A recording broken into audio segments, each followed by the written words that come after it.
राजकुमार नहीं, श्राप है अपने वंश के लिए। वो आवाज कहीं ऊपर से गूंज रही थी, जैसे बादलों के पार कोई श्राप बोल रहा हो। तू कभी भी अपने परिवार का बदला नहीं ले पाएगा।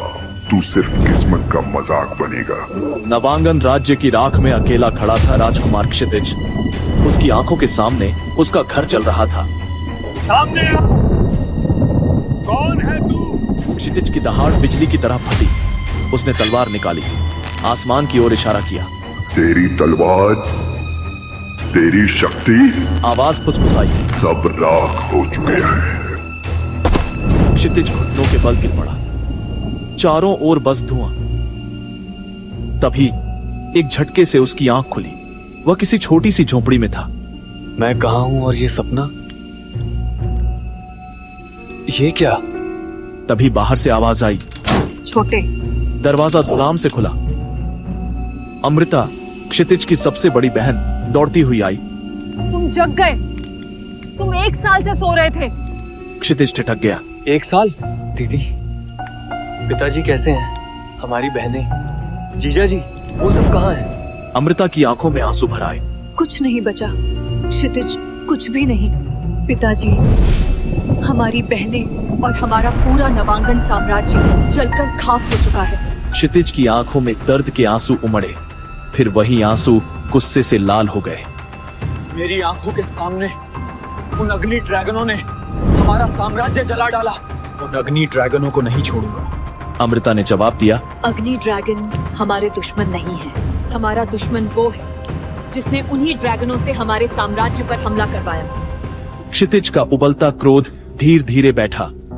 दीदी, क्या अग्नि ड्रैगन ही सबसे ताकतवर होते हैं? अमृता ने समझाया। ड्रैगन 7 तरह के होते हैं।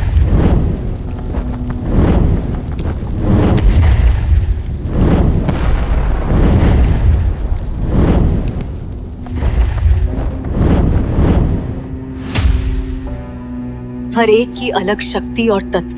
क्षितिज ने गंभीरता से पूछा। हम भी ड्रैगन वश में करेंगे, लेकिन दीदी, ये ड्रैगन कहाँ मिलेंगे? अमृता ने बताया। यहाँ से 200 मील उत्तर में एक पर्वत है, ड्रैगन पर्वत। वहीं हमें सारे ड्रैगन मिलेंगे। क्षितिज ने गहरी सांस ली। मैं वादा करता हूँ दीदी, मैं पिताजी का, अपनी बहनों का, अपने राज्य नवांगन का सबका बदला लूंगा। अमृता और क्षितिज निकल पड़े थे ड्रैगन पर्वत की ओर। दिन बीतते गए। जंगलों, पत्थरों और झरनों के बीच एक कठिन यात्रा। एक दिन पगडंडी पर अचानक किसी की हंसी गूंजी। अरे सुनो। एक 12 साल का लड़का, गले में ताबीज, कंधे पर धनुष टांगे, मुस्कुराता हुआ बोला। मैं आर्यन हूँ, महावन का राजकुमार। क्षितिज ने आगे बढ़कर हाथ मिलाया। क्षितिज कभी नवांगन का राजकुमार था। आर्यन की मुस्कान थोड़ी धीमी पड़ी। सुना था वहाँ सिर्फ राख बची। क्षितिज की आवाज भारी हो गई। हाँ, राख और एक प्रतिज्ञा। आर्यन मुस्कुराकर बोला। प्रतिज्ञा निभाने के लिए साथ चाहिए होगा ना? आज से मैं तुम्हारा छोटा भाई। अमृता हंस पड़ी। अरे, अभी मिले हो और अब भाई भी बन गए। दीदी, आप दोनों को परिवार की तलाश है और मुझे दोस्तों की। हम यहाँ दोस्ती करने नहीं आए आर्यन, हमें ड्रैगन पर्वत पहुँचना है। आर्यन ने कंधे उचकाए। तो चलिए, रास्ता तो एक ही है ना। तीनों ने सफर जारी रखा। सूरज सिर पर चढ़ा ही था कि अचानक एक तेज व्यंग्य भरी आवाज हवा में तैर गई। वाह, आजकल कोई भी उठ के चला आता है ड्रैगन ढूंढने। तीनों ने मुड़कर देखा। एक चमकदार सुनहरी कवच में लिपटी राजकुमारी उन पर सवार आ रही थी, लाल ड्रैगन की पीठ पर बैठी हुई। वो थी राजकुमारी प्रियंका, वायुपुर की उत्तराधिकारी। आंखों में गर्व, होठों पर तिरस्कार भरी मुस्कान। तुम लोग अपना समय बर्बाद मत करो, उसने कहा। ड्रैगन को वश में करने के लिए हुनर और ताकत चाहिए, जो तुम तीनों में है ही नहीं। क्षितिज की आंखें सुलग उठी। जुबान संभालो राजकुमारी। अमृता बीच में आई। सफर लंबा है और ताकत की बातें करने वालों को पहले खुद अपनी आजमानी चाहिए। प्रियंका ने भौहें उठाई। ठीक है, देखते हैं किसके शब्दों में दम।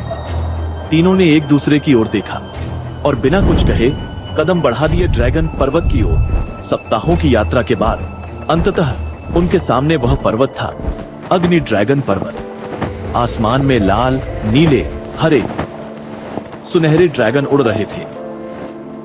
ड्रैगन को वश में करने के लिए हर योद्धा अपने खून की एक बूंद छटवाता। जैसे ही बूंद ड्रैगन की जीभ छूती, आंखें चमक उठती और बंधन बन जाता। आर्यन ने हंसते हुए कहा, देखो यूं। उसने अपनी उंगली काटी। एक छोटा अग्नि ड्रैगन पास आया। खून की बूंद चाटते ही उसकी आंखें अंगारे की तरह दमक उठी। अब तुम्हारी बारी भाई। उसने उत्साहित होकर कहा। क्षितिज आगे बढ़ा। एक लाल ड्रैगन उसकी ओर देखता है और फिर सिर मोड़ लेता है। दूसरा कुछ पल ठहरता है, फिर उड़ जाता है। तीसरा बिना देखे दूर हट जाता है। क्षितिज की मुट्ठियां ढीली पड़ गईं। वह पत्थर पर बैठ गया, थका पर टूटा नहीं। शायद मेरे नसीब में कोई ड्रैगन नहीं है। अमृता ने उसका कंधा थाम लिया। धैर्य क्षितिज, कभी कभी सही साथी देर से आता है। सूरज ढल गया था। क्षितिज पत्थर पर बैठा बस आसमान देख रहा था। तभी उसके पैरों के पास कुछ हिला। एक छोटा सा सफेद जीव, मानो किसी मुर्गी का चूचा, पर उसके छोटे पंखों पर नन्ही ज्वालाओं जैसी लकीरें थीं। क्षितिज मुस्कुराया। अरे तू तो खुद बच्चा है, जा अपनी जिंदगी जी। वो बेबी ड्रैगन धीरे धीरे उसकी ओर बढ़ा। क्षितिज झुककर उसे उठाने ही वाला था कि वो पत्थर के पीछे छुप गया। क्षितिज हंस पड़ा। लो, अब ये भी भाग गया। थका हुआ क्षितिज वहीं पत्थर पर लेट गया। धीरे धीरे वही नन्हा सफेद ड्रैगन वापस आया। उसने क्षितिज के पैरों के पास जमा हुए खून की पतली धार देखी और अपनी छोटी सी जीभ से उसे चाट लिया। क्षितिज को सपने में लगा जैसे कोई ठंडी हवा उसके भीतर उतर रही हो। भारी शरीर अचानक हल्का हो गया।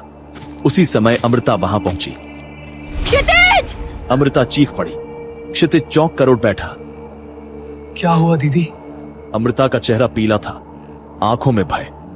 क्या इस बेबी ड्रैगन ने तुम्हारा खून चाटा? क्षितिज ने अपने अंगूठे की तरफ देखा। घाव गायब था। शायद हाँ दीदी, लेकिन क्यों? अमृता की आवाज कांप उठी। ये कोई साधारण ड्रैगन नहीं है। ये सोम वंश का ड्रैगन है, सर्वोच्च जाति का देव ड्रैगन। क्षितिज के पैरों तले जमीन खिसक गई। आर्यन फुसफुसाया, सोम ड्रैगन। प्रियंका हक्की बक्की रह गई। ऐसे तो सिर्फ 10 हैं। अमृता की आंखें भीग गई। इसे हल्के में मत लेना छोटे, ये देवताओं की आत्मा है। क्षितिज ने गहरी सांस ली। तो क्या ये मुझे चुन रहा है? वो नन्हा सफेद ड्रैगन उसकी आंखों में देखता रहा, शांत पर अथाह। क्षितिज ने प्यार से हाथ बढ़ाया। अगले ही क्षण एक चांदी की लपट उसके हाथ पर दौड़ी। आह! क्षितिज पीछे गिर पड़ा। हथेली पर ठंडी आग सी जलन। प्रियंका ने पास से दवा फेंकी। सावधान रहो, ये भरोसा छीना नहीं जाता, कमाया जाता है। अमृता ने झुककर उसका माथा सहलाया। ये तुम्हें परख रहा है क्षितिज। धीरे धीरे सब लोग अपने अपने कोनों में विश्राम करने चले गए। क्षितिज पेड़ के नीचे बैठा अपनी जली हुई हथेली थामे सोच में डूबा था। तभी वही छोटा सफेद सोम ड्रैगन चुपचाप उसके सामने आ खड़ा हुआ। क्षितिज मुस्कुराया। तुम लौट आए? ड्रैगन पास आया, उसकी हथेली को हल्के से छुआ। ठंडी चांदी सी सांस उस घाव पर बिछ गई। दर्द जैसे पिघल गया और तभी क्षितिज ने भीतर एक मधुर आवाज सुनी। किसी ने कहा, मैं तुमसे बोल नहीं रही, तुम सुन पा रहे हो? क्षितिज ने चौंक कर इधर उधर देखा। कोई नहीं था। आवाज उसके मन में थी। मैं कैसे सुन पा रहा हूं? सोम ड्रैगन मन से बोलते हैं। वह आवाज फुसफुसाई। तुम्हारा नाम? मेरा नाम नहीं है, आवाज शांत थी। पर मैं एक लड़की हूँ। क्षितिज हल्के से मुस्कुराया। तो फिर मैं तुम्हें एक नाम दूं? ड्रैगन और पास आ गया। कौन सा नाम तुम्हारे मन में पल रहा है? मेरी सबसे छोटी बहन का नाम था राधिका। उसकी आंखों से आंसू बह निकले। क्या मैं तुम्हें राधिका कहूं? नन्हे सोम ड्रैगन ने अपना माथा उसकी हथेली से छुआ। क्षितिज की हंसी और रोना एक साथ फूट पड़े। वह घुटनों के बल झुक गया। राधिका, मैं बदला भी लूंगा, पर पहले न्याय को समझूंगा। तुम मुझे जल्दी नहीं, सही रास्ता दिखाना। राधिका ने पंख फैलाए और क्षितिज से लिपट गई। आसमान में हल्की नीली रोशनी फैल गई। क्षितिज की आंखें बंद हुईं और वह गहरी नींद में चला गया। अगली सुबह अमृता ने अपना थैला बांधा। मुझे महावन के बचे हुए लोगों तक पहुंचना है। उसने कहा। उन्हें उम्मीद चाहिए। क्षितिज ने राधिका की ओर देखा, फिर बोला, और मुझे दिशा। वो तुम्हारे पास है। ये ड्रैगन तुम्हारा आईना है। जो तुम में है वही इसमें झलकता है। हम फिर मिलेंगे ना? जरूर, जब तुम परीक्षा पार कर लोगे। क्षितिज ने झुककर चरण छुए। मैं तब तक गिरूंगा नहीं। कुछ दिनों बाद क्षितिज और राधिका आकाश की ओर देखते हुए चलते रहे। ड्रैगन अकादमी हवा में झूल रही थी। क्षितिज मुस्कुराया। राधिका, अब हमारी असली परीक्षा शुरू होने वाली है। तभी सब कुछ सफेद हो गया। धुंध में फिर वही दृश्य उभरा। नवांगन जलता हुआ और फिर वही साया। सोम ड्रैगन मिल अब खुद को देव समझने लगे हो। आवाज में व्यंग्य और ज्वाला थी। क्षितिज ने दहाड़ लगाई। नाम बताओ। साया मुड़ा, माथे पर अग्नि चिन्ह, आंखों में कोयले सी आग। फिर मिलेंगे छोटे राजकुमार। क्षितिज का शरीर कांप उठा।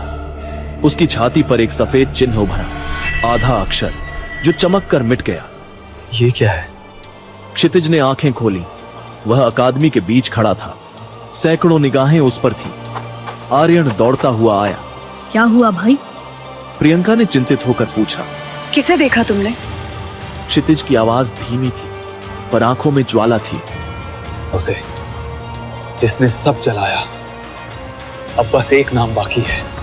क्या वो साया यहीं कहीं आसपास था? क्या क्षितिज उसे ढूंढ पाएगा और उसका सामना कर पाएगा? ड्रैगन अकादमी में उसका भाग्य क्या मोड़ लेने वाला है? आगे की कहानी जानने के लिए देखें अगला एपिसोड सिर्फ पॉकेट एफएम के YouTube चैनल पर। और ब्रह्मांड का रक्षक के सारे एपिसोड्स को सुनने के लिए डिस्क्रिप्शन में दी लिंक से डाउनलोड करें पॉकेट एफएम ऐप।